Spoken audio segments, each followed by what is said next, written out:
Yo people, welcome to the video. So after the last video, why rich people stay rich, I thought it only fair to provide some balance and do a video called why poor people stay poor. Now in general, if we're talking about the global population and we're talking of time spans of like decades or even centuries, then poor people don't really stay poor, because over the last half a century or even century, millions, if not actually billions of people have been lifted out of poverty. So obviously that is great news. You know, many poor people have escaped poverty to become financially stable, affluent, or even wildly rich, right? Many more poor people have become rich than rich have become poor. However, there are still certainly barriers to social and economic mobility, and so that's what we're going to talk about. So here are some of the reasons why poor people stay poor. Now, the first and probably the biggest reason why poor people stay poor is because they are in what's known as a poverty trap. So this is where people lack the resources and or opportunities to escape poverty, irrespective of how hard they work. And by resources, that could be capital, i.e. just money,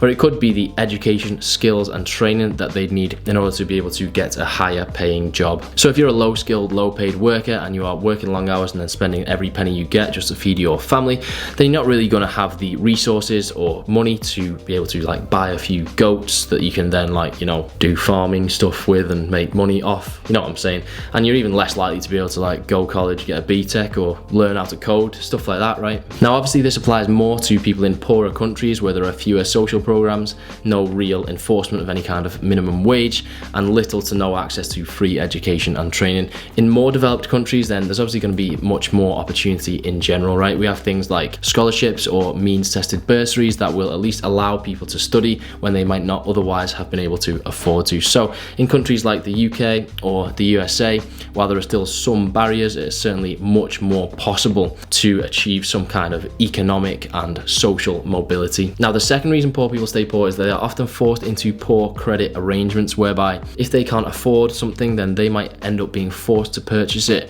on credit. So let's say you are a poor person yourself and you need a new sofa or you need a new washing machine or some other household appliance, right? Let's say it's something that you can't really live without, right? You need a washing machine, don't you? You don't want to be doing stuff in the sink, right? That's not ideal, right?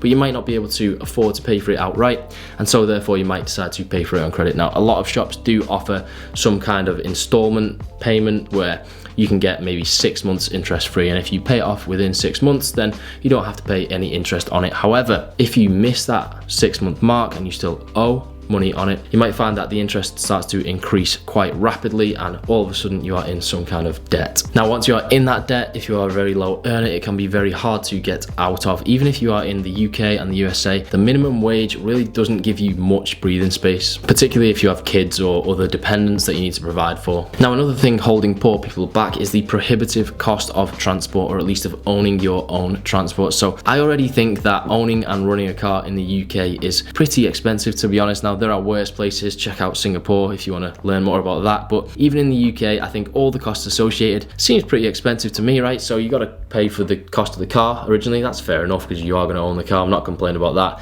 Then you got to pay insurance, which can be fairly expensive. Then you got to pay road tax. Then you got to pay for petrol. And then let's say you want to go into the city centre on the weekend, right? You might pay a tenner just to park your car for a couple of hours, right? And then on top of that, most of us aren't going to get through our driving careers without incurring some kind of fixed penalty notice, whether it's, you know, speeding or parking somewhere you shouldn't, or like forgetting to pay a bridge toll, something like that, right? Obviously that's your own fault, but on top of all that, whilst the car is just sat on your driveway or outside your house, the chances are it's going to be depreciating in value fairly quickly, right? So all in all, that's why I don't really consider it worth it to own a car, at least for me right now, right? So that's why I don't. I actually share a car with my girlfriend and she gets a car from work, and so we save a lot of money that way. Now, it's not about me, so add up all those expenses, and a lot of people actually can't afford their own transport. So if you can't afford your own transport, then you have to rely on public transport. And if you're relying on a public transport network, although we have decent public transport in the UK, at least in some aspects, right, you are then limited to the jobs that you can commute to using public transport. So you might have to walk to the bus stop, get a bus to the train station, get a train to somewhere else, and then walk from there, right? You might have to go bus, train, bus, whatever it is, right? And so you are immediately limited to the number of jobs that you can actually apply for and get. Now, even if you do have a job that you can commute to using public transport, often that public transport will be a fairly inefficient way of commuting, and it'll take you a long time time to get there and to get back, which is going to bring me to my next reason. That reason is lack of free time. Now, I know that might not immediately jump out at you as a reason why poor people stay poor, but let me just start by telling you a bit of a story about myself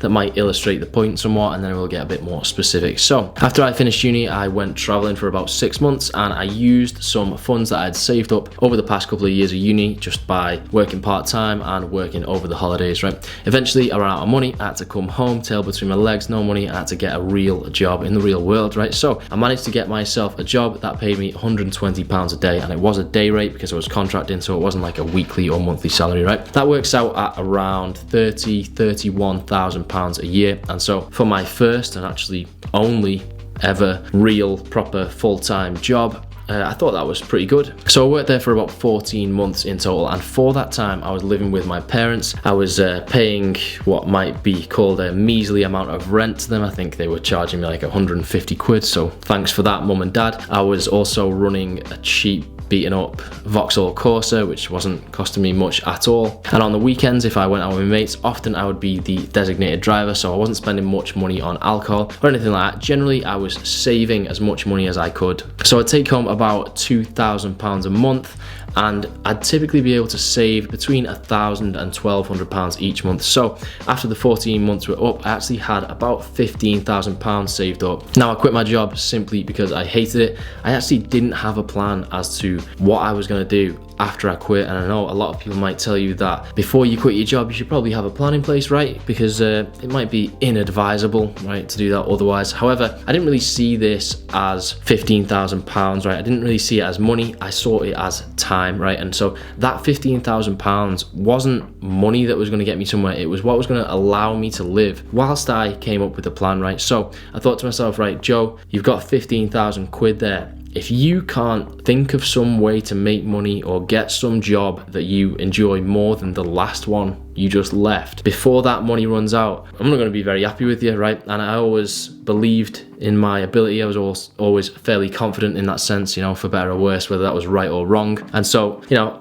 I was fairly sure that I would be able to do this. In fact, I was so sure that I actually went to Ibiza and then went to Thailand and did some on a budget type travel. And by the time I came back, I still had enough money left to pay for a personal training qualification. I also had the time to go and do that, right? And then I still had enough money to live for at least a little while, right? So eventually I began really focusing on fitness, online fitness, and my fitness YouTube channel. And, you know, it got pretty tight. It did get down to the wire, but I managed to start making money before my money ran out, or just as it ran out, basically. There was some sketchy times, but we made it, right? Now, none of that would have been possible if I didn't have the money that allowed me the time to sit there and make a plan, right? So it's not just about the time to sit there and actually decide what I want to do, but on top of that, it was the time to actually do the personal training course.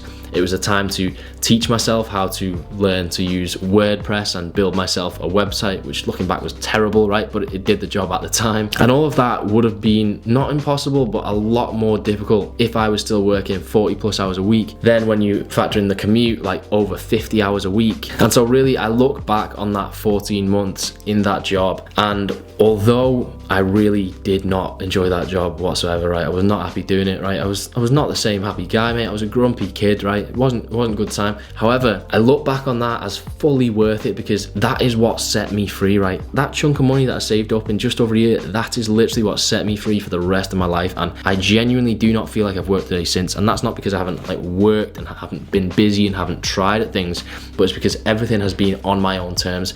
And really those 14 months are what set me free, right? Or rather, the money that I saved up from those 14 months is what set me free. And this is why I always encourage people to try and save some money, and don't be scared to take a job that pays you well just because it isn't your passion, right? Because you don't have to stay there forever. Sometimes you just need to get some work done and get some money behind you, because that is what will set you free, right? Even if it's not the thing that you see yourself doing forever, do the job, take some money, then make a plan, run. However, for people who are working long hours for little pay, they are actually never able to save up the money and able to do this, and so really they're unable to escape because they can't go and do a different qualification. You know, they can't save up and start a business.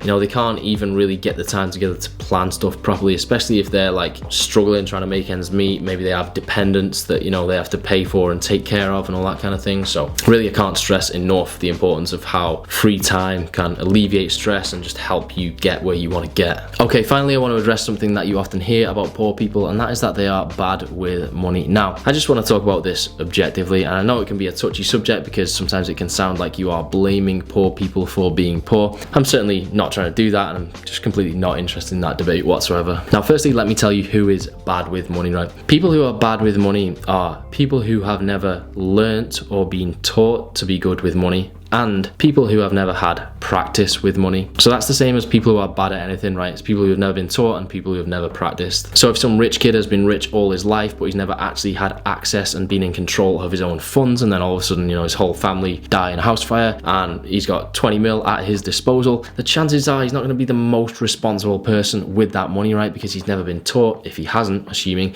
and he's never had the practice. So that's one point. So instead of saying that poor people are bad with money, it's probably more accurate to say that people who haven't learned to be good with money are bad with money, right? Now, it's not uncommon that you might see a homeless man smoking a cigarette, right? And you might hear someone say, oh, well, if he can afford to buy cigarettes, then he obviously doesn't need money from me, because we often see poor people spending money on indulgences as if it is like some kind of sin. And we think like, oh, well, they're not helping themselves, so why should we help them? Now, personally, I can't really get on board with that type of thinking because, you know, for a start, you can't rent a house for like the price of a cigarette, right? Or the price of a pack of cigarettes, or like, you know, a few Carlsberg. Also, poor people often feel like anything substantial that might actually contribute to the material improvement of their life is actually somewhat out of reach, right? I'm going to read you a quote that I found on some blog it's a quote from a poor person, right? It's not worth it to me to live a bleak life devoid of small pleasures so that one day I can make a single large purchase. I'll never have large pleasures to hold on to. There's a certain pull to live what bits of life you can while there's money in your pocket, because no matter how responsible you are, you will be broke in 3 days anyway. So that's obviously like somewhat depressing, but also telling, and like, to be honest, I can empathize with that, because think of even people who actually have money, right? They are still far more likely to drink or to smoke or to just make irresponsible purchases if they are under, you know, stress. And so someone who is constantly poor is under constant stress, right? So it's hard really to expect people to, you know, act in any certain way when you don't really understand the pressures of their current life, right? Now, hopefully that video wasn't too bleak. Hopefully it was like interesting, not just depressing, right? Just talking about stuff, right? Don't mean anything in a good way or bad way. I'm not trying to make any political points, anything like that, right? I'm just having conversations because I feel like they're interesting. So if you found it interesting, subscribe to my stuff, like hit the like button, hit the thumbs up, all that kind of stuff, right? See you later.